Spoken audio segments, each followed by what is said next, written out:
哎呀，今天过来收一下黑麦，可是这镰刀太钝了，时间长了生锈了，不磨的话实在是没法用了。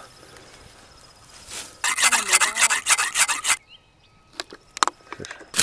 哎，行了，哇，好用多了。现在真是容易多了，看来磨刀不误砍柴工还是有道理的。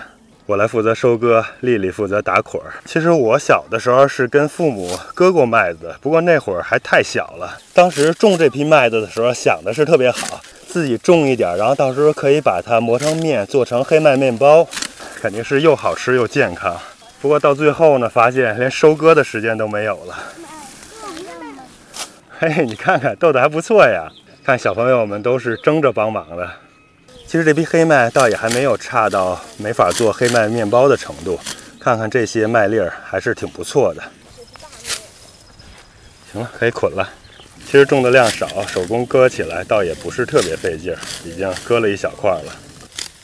这黑麦长得实在是太高了，好多黑麦秆都被黄瓜还有豆角当成竹竿来爬了。你看这些倒在地上的都被什么动物吃了？哦，野蒜是吧？哇，野蒜的味儿真是够浓的。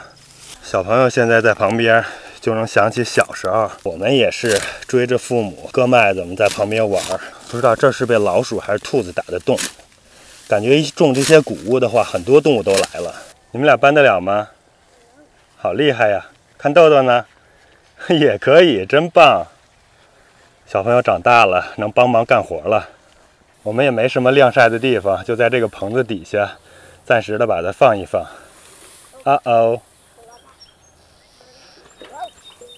看呀，哥哥摆得整整齐齐的，感觉用镰刀割麦子比剪枝还要解压。我感觉这些活只要是量少，就是轻松解压或者是一种娱乐方式。但是要是真是量大了，如果是一望无际的小麦，这估计就苦死了。现在你能想象河南种小麦的等收割机等不到，那是多痛苦啊！关键是最近是老下雨呀，不及时收割的话都变黑了。我们这批黑麦本来应该是，我觉得是 A 加品质的，长得特别好，但是就是收割的有点晚了。我看很多减肥减脂的通常都做黑麦面包来吃，估计这种全麦的黑麦面包升糖要低很多。这一大捆要捆起来，估计他俩都抱不动了吧？都捆不起来，分2捆吧。对，这些黑麦我们暂时把它这样捆上放起来。如果我们有时间，就可以自己摘下来一些，磨一点黑麦面做面包什么的。如果要是没有时间的话，就可以整体把这一捆拿给鸡鸭，他们会把上边的麦穗吃得干干净净的。然后剩下的部分铺在鸡窝里边也挺好的，这样的话就不用去买那些爆花来铺鸡窝了。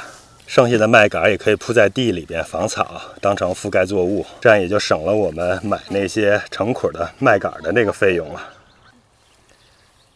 哥哥又可以放那个。搁这边上的时候还得特别小心，否则的话容易把这些豆角和黄瓜给碰折了。其实如果早点割的话，这些豆角黄瓜能够光照充足一点，长得快些。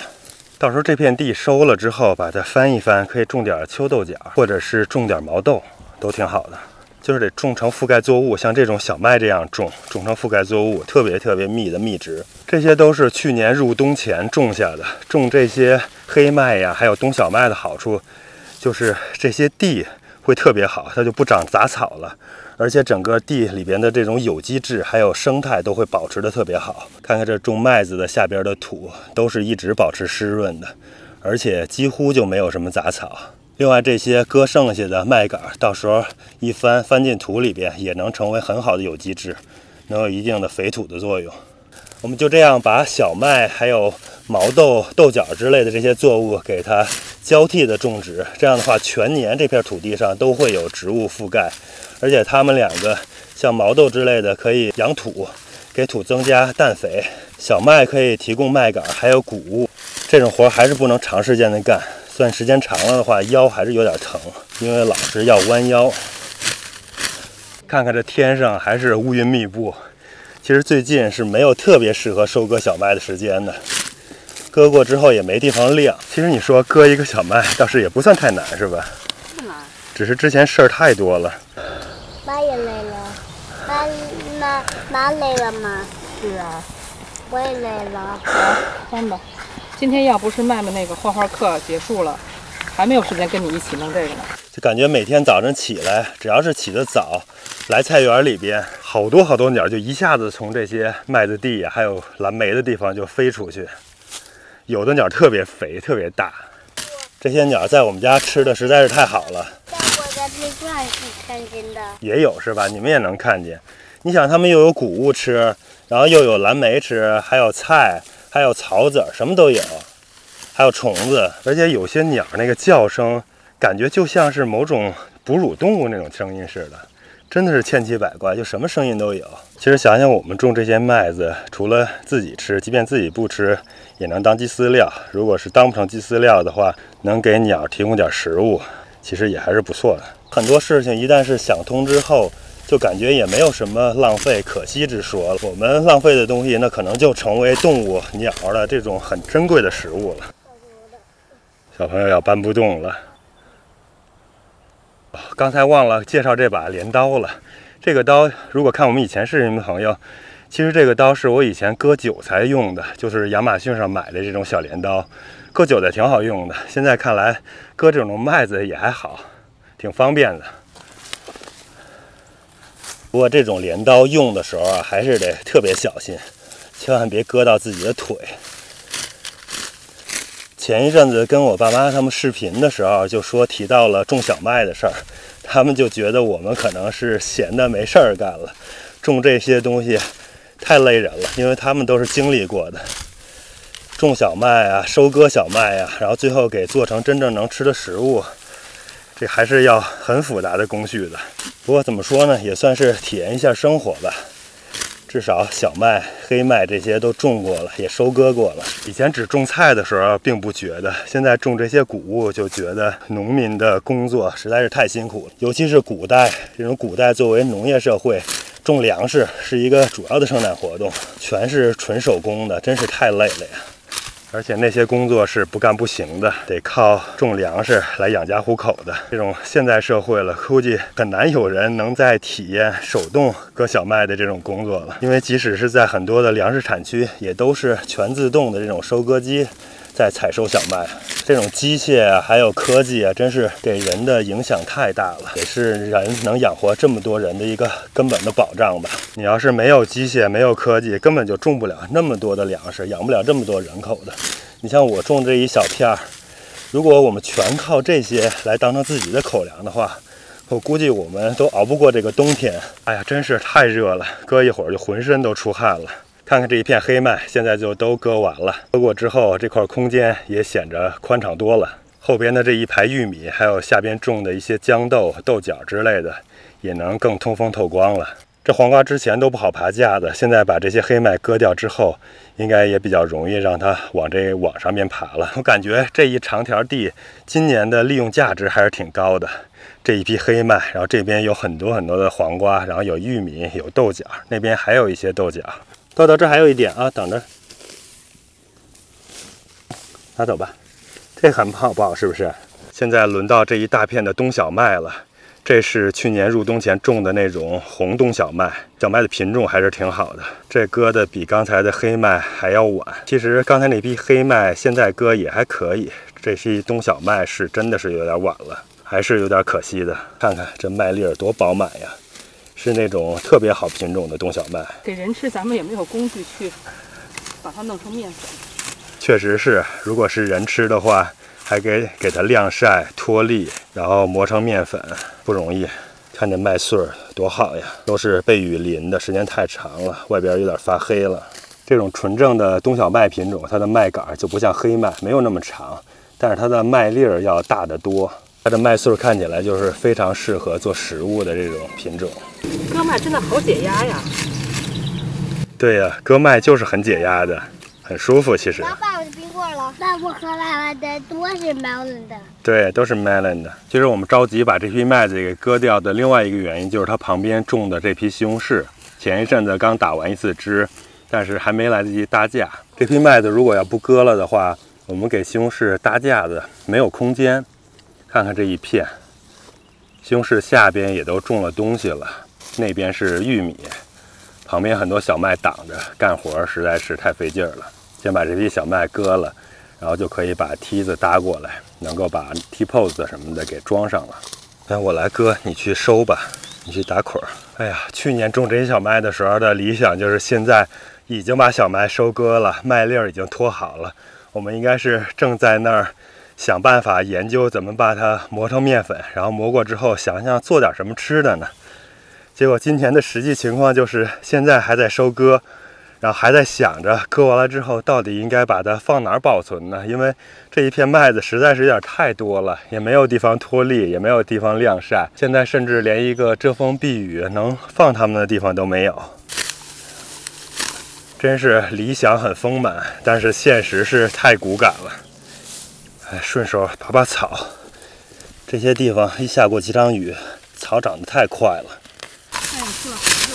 对呀，现在太阳出来了，实在是太晒太热了，一下就感觉累了。还有就是上周把腰闪了，休了1周，现在好不容易能干点活了，但是也不能干一些重活累活。估计一会儿弄完这批小麦，还得躺下来歇一会儿。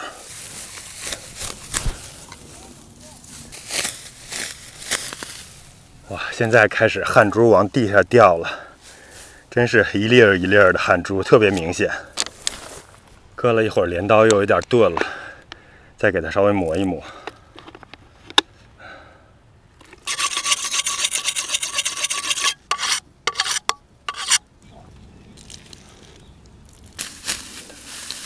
稍微磨2下就锋利多了。人还是比不了机器啊，还真是越割越慢了，一点劲儿都没有了。现在是雨季，不管你是不是周末，随时都可能下雨。下雨的时候多，不下雨的时候少。然后现在菜园也是这种真菌感染也开始严重了，因为太潮湿了。日本甲壳虫也来了，虫害也越来越严重。种点菜还真是不容易啊。这种还是简单，这种1年就需要做2次事儿。一种就是种，一种就是收。种青菜真是太难了，老是要伺候它们。是男女搭配干活不累吗？一个人歇会儿，另外一个人再干活。如果是退休了之后啊，种菜钓鱼，生活轻轻松松的也挺好的。咱们如果要是不出国的话，估计这辈子都没有机会割小麦了。感觉我妈说的是对的，就是闲的，可能觉得好像很忙，但是你还有功夫种小麦和割小麦，就说明还不是那么忙。你要想，咱们如果生活在国内，这种压力还有生活节奏，不可能啊！而且也没地，即使有地，你也不愿意去种小麦、割小麦去。现在这儿有空间了，那梯子可以放在那儿，打那个柱子就有空间施展了，应该很快。俩人一起干活还是快多了。哇，这麦田里边还艰难的长着土豆呢，这么多麦子，估计鸡鸭这下开心了。看这些成捆的收下来的麦子，其实麦子还好，虽然生长周期是特别长的，但是就是2件事儿，一个就是播种，另外一个就是收割。当然后边要是脱粒呀、磨面粉，那还有功夫。但是如果收割下来之后，就当动物饲料的话，那还是挺容易的，就这样就行了。要不然地闲着也是闲着。对，我们家是有鸡，然后有不少鸡和鸭，地闲着也是闲着，种点谷物就省了买鸡饲料了。这些小麦基本上除了当时施了一点底肥之外，后边就没再管它，能长成这样还是挺不错的了。到时候每次就拿一捆给鸡，让他们去叨着吃去，他们肯定还是挺开心的。我们当时鸡笼旁边也生出来一些小麦，都是只要一变黄就被鸡给啄掉了，吃的特别快。所以这些鸡其实还是挺喜欢吃这种自己种出来的麦子的，感觉比给他们买的那些饲料他们喜欢多了。我们家我是主要负责割小麦，妈妈是主要负责捆小麦，然后运到地头。看看我们只要给堆到地头这个地方就行了。2个小家伙是负责运输的，你不用跟哥哥比，因为哥哥比你大，你搬一个就已经很不错了，爸爸就已经很开心了，好吗？我可以搬2个。哎呦，你好厉害！是没有的。哇！你这样来，你下来来，你跟哥哥这样去，来转过去，他在中间抓住啊！哇，你真棒，豆豆！豆豆劲儿也挺大。来，麦麦该你了，你这捆太大了。来吧。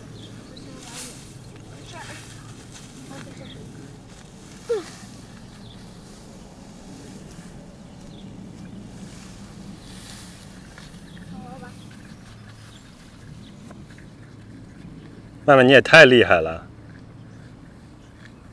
曼曼是不是快拿不动了？你这口太大了，看看他们两个已经给落了这么高了。这是我们唯一的一个上边能够遮雨，然后四面能够通风的地方了，就只能先将就着放在这里了。哇，你可真棒，曼曼！哇，哎呦，落这么高了，都已经快到顶上了，继续加油！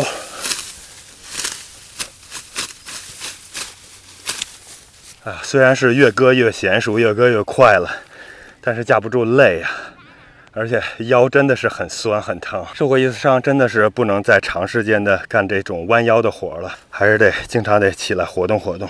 幸好没有多少了，应该再有5分钟就能弄完了。我觉得咱们这种红的西红柿就摘下来给豆豆吃吧。他们俩一人一个。再有一个呀。来，爸爸会给你找。爸爸给你找，有点裂了，但是已经红了，因为现在的雨水实在是太多了，所以就裂了。现在是有红了的西红柿，刚才老二摘了一个大一点红的，老大摘了小的，是摘了3个，2个人都不太满意。一个是因为对方摘的比较大，另外一个是因为对方有3个，到时候还得想办法给他们弥补一下。就物以稀为贵嘛，少的时候就都抢，多的就不想要了。咱们去盐马岛度假回来，应该有好多西红柿都红了。哎呀，快弄完了，就剩最后这么一点点了。终于割完了，还有这点把它运回去就行了。这片地我觉得咱们到时候就种点毛豆吧，我买点那个覆盖作物的毛豆的种子。看看小麦收获之后，这片地一下就开阔多了，到时候可以种点毛豆，或者如果还来得及，再种上点糯玉米。黄瓜好吃吗？但是今年的黄瓜长得不太好啊，现在还没有多少。开始黄瓜少的时候，吃黄瓜最香了，是不是？